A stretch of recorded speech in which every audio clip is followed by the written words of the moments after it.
Is something hiding in your clutter that is keeping you disorganized? We have never lived at a more organized time.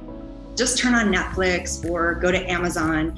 You can find a plethora of organizing solutions, boxes, labels, bins, books, shows. And we all know in 2020, we had plenty of time on our hands to get it done. And yet, organizing is a multi-billion-dollar industry that is growing every single year. So, if we have more solutions than ever, why do we not have less clutter? Maybe the problem is not what we think it is. Maybe it's not that we have clutter. Maybe there really is a monster hiding in your closet. My monster caught up with me 8 years into my career as a professional organizer. Imagine this. I am sought after, appearing all over on television shows as an organizing expert. I live in a beautiful home that is always perfectly manicured and organized. You can stop in any time and open any cupboard that you can possibly imagine. I am seen as the person who has it all together. And yet, behind closed doors, there is a dirty little secret. I was in complete chaos. I was drowning, maybe not in physical stuff, but I was drowning in emails, task management, and my time management was atrocious. The level of shame that I felt was through the roof.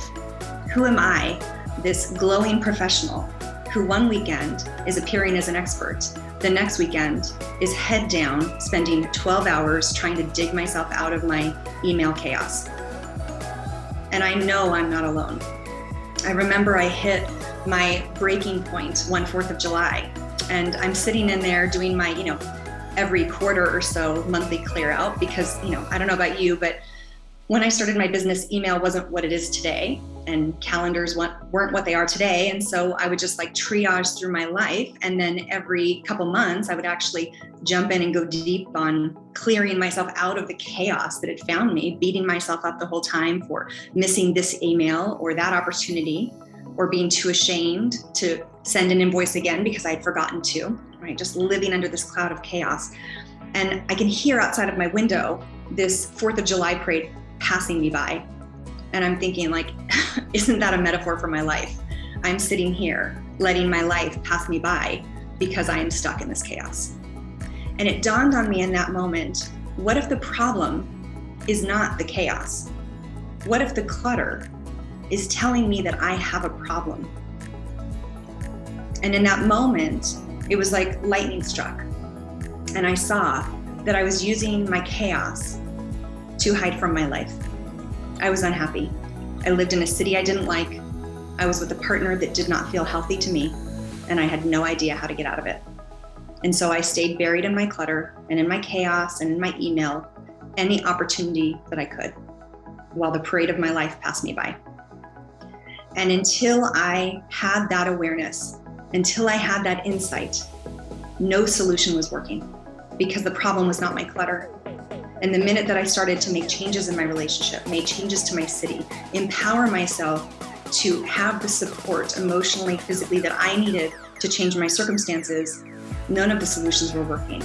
And when I started to make those shifts in my personal life, when I really started to give myself what I needed, which was safe harbor, then everything that hadn't been working before started working, or the right solutions came in. I've had 9 years of inbox zero now. I am a time management wizard who can teach people how to manage their chaos. I went from feeling completely at effect of my life to completely in control of my life, as much as we can be in control of our lives in this day and age. So if you feel like you are someone who is powerful and strong, and yet the chaos feels like it's lingering and lurking and dragging you down, please know you're in the right place. You are not alone. So many of us struggle with this because it's not the clutter. It's something in the clutter.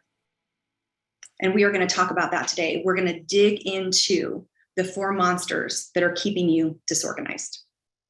And I love monsters. I love getting to share them with you today because there's real power in exploring the contrast, right? To explore the flip side of what we normally think is true. So prepare yourself, because today we're going to talk about these 4 monsters. I'm going to tell you all about them, everything you need to know. I'm going to teach you the number one thing that is holding you back when it comes to getting organized. I'm going to explain that nagging feeling in the pit of your stomach that tells you something more is going on. I'm going to help give you a focused strategy for changing your story and your outcome around getting organized with simple and very effective exercises that will get you out of that crazy clutter cycle. And I'll also help you have insight as to why organizing techniques are not working for you, no matter how many times you've tried them. And also how to start living your life now instead of waiting for the clutter to go away. Now, a little housekeeping for you. You'll notice at the bottom of the screen, a little star just popped up. So that little star is a symbol that tells you that everything I'm going to tell you on this slide is here. And it's because I know a lot of you are taking pictures of slides. We're doing screen grabs of slides so that you don't have to physically take notes. So when you see that little star, that's your sign that it's a good time to take a picture or grab a screenshot. So just so you know. All right, y'all ready? It's time to shine a light on your clutter monsters.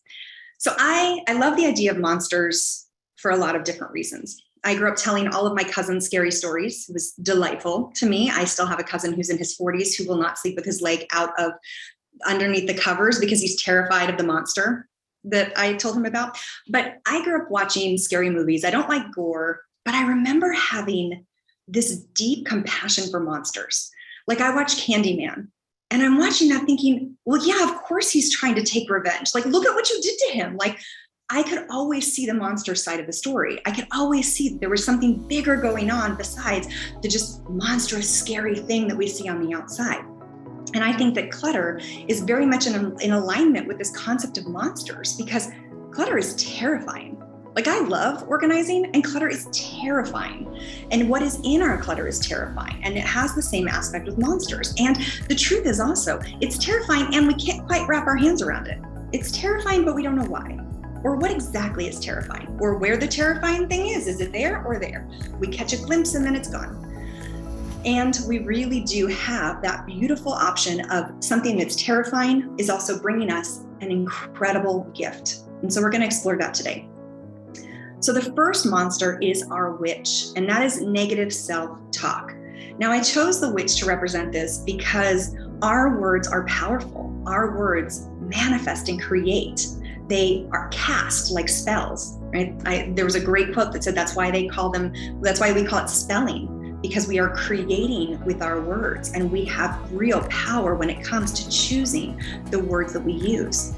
So how does negative self-talk arise when it comes to our clutter? Well, generally speaking, we'll start to get organized. But before we jump in, we are inundated with name calling or blame, judging ourselves, perfectionism, having this bar like, oh, I can't believe we're doing this still. How come we still have this problem? No one else has this issue. What's wrong with us, right? Perfectionism, it's got to go this way. Catastrophizing, no one else is as bad as me. No one, you don't even know, right? And this all or nothing thinking, I can't be perfect. I'm not doing it. Now, I don't know about you, but if someone beats me up for 10 minutes, the last thing I want to do is be productive. And so it's interesting that this is something that we do so often, because the truth is that all it is doing is wearing us down and taking us off of our path, which is not good for any of us. So why do we do this? We know it's not good. So why do we do it? Well, oftentimes it's a habit. It's something that we were given from our caretakers, family of origin, even the society around us. If I came up to you right now and said, oh my gosh, you look amazing, what are you going to say? More likely than not, you're probably going to start apologizing for your COVID weight or the stain on your shirt, or like, oh, really? Because I just feel like I look so tired today. Rarely do we stand in our power. And if we do, oftentimes we're beat down for that, right? So oftentimes it's a cultural thing that is just thrust upon us, or something that we've learned. Another thing that happens sometimes is we actually think that this negative self-talk will motivate us to get something done, right? We feel like, oh, if I'm really hard on myself, then I'll be inspired. And other times it's just because we're burned out. Maybe we really need some self-care, or maybe we have a need or a feeling that has not been tended to. Sometimes it's just because we're exhausted, and that's just part of it. Now, what is this teaching you, right? What is this idea of negative self-talk teaching you? Well, it's teaching you how to love yourself. It's teaching you the roadmap to loving yourself. And what we can do about it is that we can use this as an empowering thing to get us on the right track. So when you hear yourself saying something negative, you get to flip the script. You get to stop, take a breath, listen to what you just said, and redirect. I'm going to choose a positive path instead, because you, my friend, are in charge of your brain. Your brain may come up with these great ideas, but you get to redirect it at any given time. And as you choose positive thoughts, you actually rewire your brain to look for the positive instead of the negative. So what does that look like? So an example could be, I'm a mess, right? Anyone feel like that? It's like, I'm a mess. Well, you're not a mess, my friend. You've got a mess. You have a mess. Your living room is a mess, right? And messes can be cleaned up. Now, what's important, and that I always like to stress, is please do not spiritual bypass. What I mean when I say spiritual bypass is do not slap a plastic sticker on it and say, I'm fine, everything's fine, because that's not true. And you know it's not true. And the problem with clutter is we have years of failed attempts, right? I don't think it's a failure. I think it's a wonderful blessing, but we have years of perceived failed attempts that we are beating ourselves up for. So the last thing we need is more reasons to not trust ourselves. So we don't want to go from I'm a mess to I'm perfectly organized and free, because that's not really true. Like what's true is I'm a mess. Well, you may feel like I'm a mess, but where you may want to jump to is it is possible for me to be organized one day. You're looking for like, what's the next rung on that ladder that I can start to climb up? That's incredibly vital. Another example might be, I should already be organized, right? Everybody else is organized, I should be too. You might think something soft and gentle like I'm right on time, or things are unfolding perfectly for me. Things always work out even when I don't know how. And finally, another example is this shouldn't be so hard. You can say, I'm doing the best I can, and I'm capable of doing hard things. The truth is, the hard things that have caused your clutter oftentimes are far harder than dealing with the clutter. And it's more that we are feeling a re-triggering of that experience that's causing us to feel terrified. So know that you are capable of hard things. And again, we are just looking for something that is more true, feels better, and feels authentic and empowering to you. So our next monster is uncomfortable feelings. Now, uncomfortable feelings is our ghost. Why? Because they're not tangible. You can't take all your anger and put it into a box and then shove the box in the closet and say, I'll deal with you later, anger. No, it comes, it goes. We can't catch it. We can't touch it. It's like vanishes into thin air. And this, my friend, is the number one thing that stops you from getting organized. Imagine you're sitting there, you're making good progress, things feel like they're going really well, and boom, you come across a letter from your mom who's passed away, right? What happens then, right? Sometimes we can feel that emotion and process, and maybe that feeling derails us. Sometimes we just find ourselves suddenly distracted, like we can't focus anymore, right? So sometimes it means that we need to walk away, cry. Maybe we start to medicate. Maybe we go grab that pint of ice cream or that wine or turn on that show we've been binging. Maybe we just start to like get agitated or control the things around us in some way. Or maybe we just go full catatonic and shut down, right? Emotions hit us hard. And the reason why I think this is so hard is because they're so big and we're not taught how to process them. There was no emotional IQ 101 in college or high school or middle school, or any time, right? If you were lucky, you had caretakers who had emotional IQ. And then you won the lottery, but a lot of us didn't have that. And that's okay. It's never too late to learn these skills. But the truth is that those big feelings are terrifying because we feel like we might lose ourselves in them. I know there's been emotions that I have confronted that I actually thought that they would kill me. And I was shocked when it didn't. And so it's not a small thing to have to sit with these feelings. And plus it gets mixed in with trauma. There's a lot in that boat that we have to unpack. And when it comes to getting organized, one of the biggest things is we don't make time to process these feelings.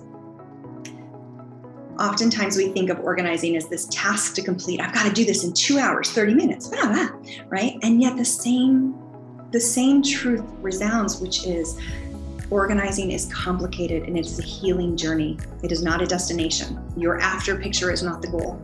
You are the after picture. You are investing in yourself every single time you organize. So what are these things teaching you, right? These complicated feelings teaching you? Well, it's teaching you to bring yourself into the present moment. Because a lot of these big feelings have way more to do with the future or the past than they do with the present. Because something as simple as finding that letter and feeling like, I miss my mom today, right? That's real, that's true. And it could be exacerbated also by saying, she'll never meet my daughter, or I can't believe I did that. I failed her at this time. We suddenly start going into this spiral of what ifs and I should have and I can't. And And so what these big feelings are doing is bringing us into the present moment to love ourselves, to truly be able to care for ourselves in powerful ways, because organizing is a door to you loving yourself and caring for yourself. So what can we do when we come across these big feelings? Well, we can acknowledge that organizing truly is a healing journey and not a task. And we can make time to process those big feelings. And we can use organizing as a process to really cultivate this experience of self-care through processing big emotions. I like to think of organizing like a laboratory, right? It's like the laboratory where we go and we get to play and we get to learn ourselves. We get to learn how to communicate and how to take care of our basic needs. And that's really the magic of organizing. So speaking of laboratories, we're in monster number 3, which is thinking that your clutter is random. Frankenstein's bride. Oh, my friend. Oof. So there is no random. Okay, there's 2 types of clutter. Okay, there's superficial clutter. And let me just explain this really quickly. So superficial clutter is clutter that you have that has no emotional ties. And there's 2 main reasons for it. One is that you don't have a system or your systems aren't up to date. And 2 is you've got too much stuff for the space you have available. Now, the solutions for those things are very simple, right? You can either increase the volume of space that you have or decrease the volume of stuff. Or you can set up or tweak your current systems, right? That seems pretty simple, right? Like you can go in, I feel like you can come into my house and do that for me. And like seems pretty logical, but we're beyond logic, right? The deeper thing about clutter is that there's no accident when it comes to the deeper meaning of our clutter. Every single piece of clutter is you talking to you. You are in relationship with your stuff, you are in relationship with your home, and there's no accident. And why I love using Frankenstein's bride as this is because you can't put an ear where your liver goes. Sorry, you can put a hair in your mouth, like I'm doing right now, but you can't put, I don't even know where that came from right now. So you cannot put like your ear where a liver goes and vice versa. There's a specific rhyme and reason for where things are and why they go there. And it is really the same with our clutter. If your clutter is not superficial and standard, there's something deeper going on and you can learn from the what and the where. So what does it look like to think that our clutter is random? Well, it's looking at our clutter and having a lot of judgment, feeling like, oh, it really means something. Oh my gosh, like this clutter, no thanks, please, right? Seeing it all as equal. Oh, all this clutter is such a mess. It's everywhere, right? Versus seeing it for what it is, which is concentrated pockets that are telling a unique and special story about you, your life, your home, and its inhabitants. Why do we do this? Well, it's overwhelming. No one wants to walk in. There's a physiological reaction that we have to clutter. You walk in and it's like you're greeted by this wall of chaos. It's very hard to hear ourselves and our heart past the chaos. Also, because we've never been taught another way. Anyone learn organizing 101 in school or as a child? No, it was like, clean your room. You didn't clean your room. Oh my God. It's like we were like inundated with like, you better do it. And then you did it wrong. And right. So we weren't taught to do this with love. We weren't taught to be curious. We were taught to get it done. Don't ask yourself how you feel or what might be going on. Get it done. Right? And this leads to us not being able to neutrally look at our clutter and be curious about it because we think it means something about us. I'm a failure because my house is disorganized. I can't believe I can't keep up with my email. I can't believe I missed that. I haven't been able to work out in weeks, right? So we personalize it and make it mean something negative about us. And what it's teaching us is how to understand your needs and get those needs met. And the beauty of it is that it's teaching us really how to create an environment where we can get our needs met, right? We can really use clutter to understand what we need in our lives and to transform in a powerful, powerful way.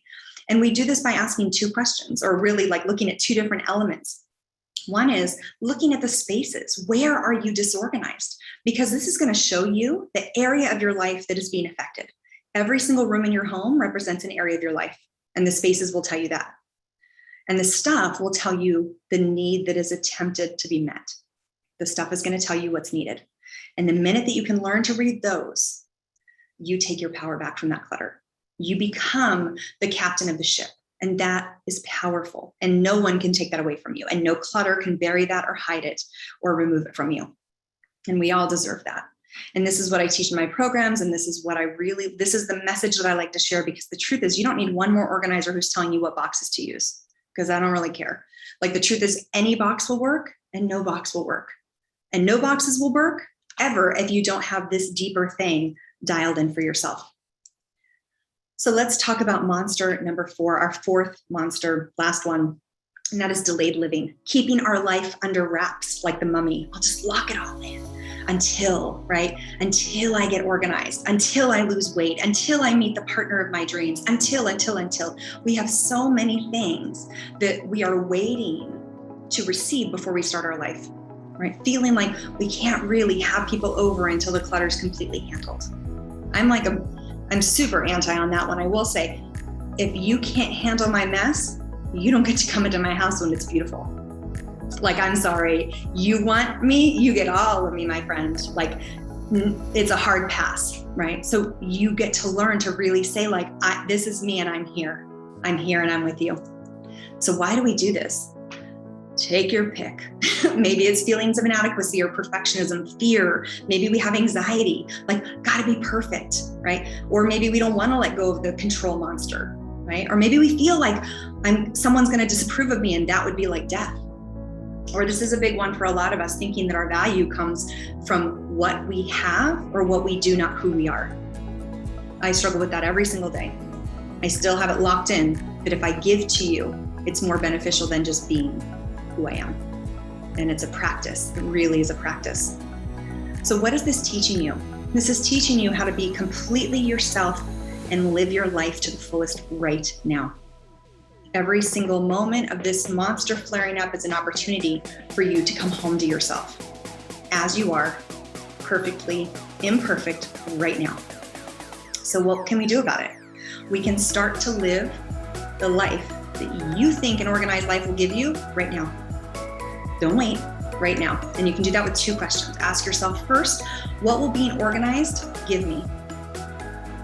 I'm gonna feel like when I get organized, I'm gonna feel like I have it all together, right? The second question you want to answer is, what can I do now to experience that in my life right now in the most simple and practical way possible? So if I feel like I want to feel put together, make a list of 10 practical things that make you feel put together. Doing yoga in the morning makes me feel put together. Wearing the color royal blue makes me feel put together. Make a list of simple things and then do those simple things. Don't get lost in the mantras and the bigger, high level, ethereal, right? Like, it's great and I love all of that, but the truth is, where the beauty and magic of organizing happens is in the practical.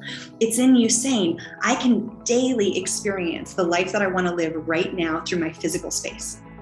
I am creating the life of my dreams through my physical space and my objects and my time and my tasks. You can do it right now. So these are the 4 monsters that are keeping you disorganized. Not so scary, right? They had something good. They're like not total monstery monsters. So the 4 are negative self-talk, uncomfortable feelings, thinking your clutter is random, and delayed living. And why this is so important is because you've got to understand what your clutter is trying to tell you in order to use your clutter to help heal the wounds that are actually causing the chaos, causing the clutter, right? Organizing is the solution, not the problem. It is powerful and strong. And to help you, in case you're not sure, if you're like, I don't know, which one is it? Is it superficial clutter or is there monsters in my closet, right? I have created and I'm offering this gift to all of you, 10 ways to know if your clutter is talking to you. It's a very simple checklist where you can find out, is my clutter talking to me or do I have superficial work, like just superficial clutter? And this will tell you everything. Plus, I have an option in there for you to win a free session with me. So you can possibly work with me and you will learn if your clutter is talking to you or not. And for those of you who feel like you know that your clutter is talking to you and you are ready to do something about it, I have just launched my new class, The Meaning of Stuff. And this class starts on Wednesday.